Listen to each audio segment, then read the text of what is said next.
하나님께 집중하는 시간, 하루의 시작을 하나님과 함께 12월 18일 수요일 물결 어웨이크닝 말씀입니다.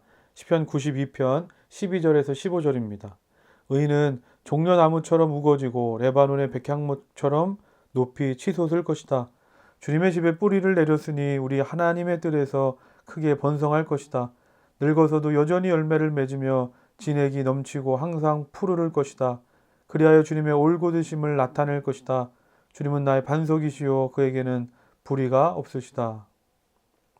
어제 우리는 시편 92편의 앞부분을 통해서 그 예배드림의 기쁨과 감사에 대해서 말씀을 나눴습니다.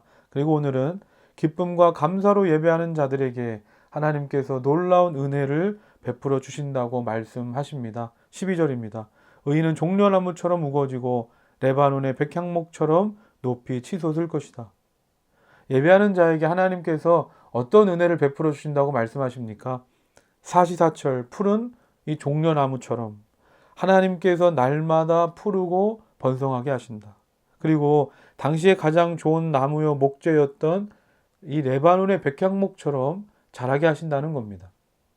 어떻게 이게 가능합니까? 13절입니다. 주님의 집에 뿌리를 내렸으니 우리 하나님의 뜰에서 크게 번성할 것이다. 주님의 집에 뿌리를 내리면, 하나님의 뜰 안에 거하면, 다시 말해서 하나님께서 나에게 허락하신 교회에서 뿌리를 내려 예배하면 하나님께서 계획하시고 준비하신 것들로 차고 넘치게 부어주신다는 겁니다. 시편 1편 3절입니다. 그는 시냇가에 심은 나무가 철 따라 열매를 맺으며 그 잎이 시들지 아니함 같으니 하는 일마다 잘 될 것이다.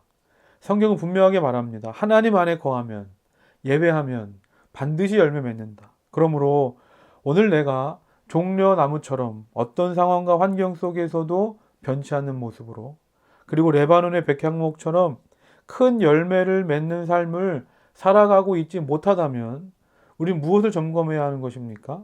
다른 게 아니라 오늘 나의 예배 생활을 돌아봐야 한다는 겁니다. 주님은 포도나무요, 나는 가지입니다. 그러므로 포도나무 되시는 주님을 떠나서는 내가 아무리 노력하고 발버둥친다고 해도 내 삶은 풍성해질 수 없는 겁니다. 우리가 어느 곳에 나무를 심었습니다. 그래서 그 나무가 자리를 잡고 뿌리를 내렸습니다. 그런데 잘 자라고 있는 나무를 뽑아서 다른 곳에 심는다면 그것은 미련하고 어리석은 일일지 모릅니다.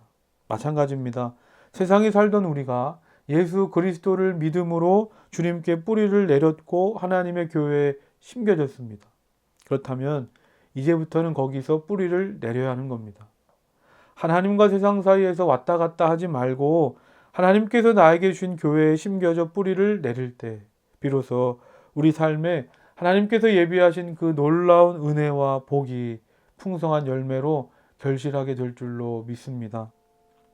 다 같이 묵상하고 기도합시다. 하나님께서 허락하신 교회에 뿌리 내려 하나님이 베푸시는 은혜 안에 살기를 원합니다. 하나님과 세상 사이에서 갈등을 멈추고 예배를 통해서 하나님께 온전히 뿌리 내리게 하옵소서. 물결 어웨이크닝을 통해서 하나님께 뿌리 내림으로 종려나무로 레바논의 백향목으로 사는 오늘 하루가 되게 하옵소서.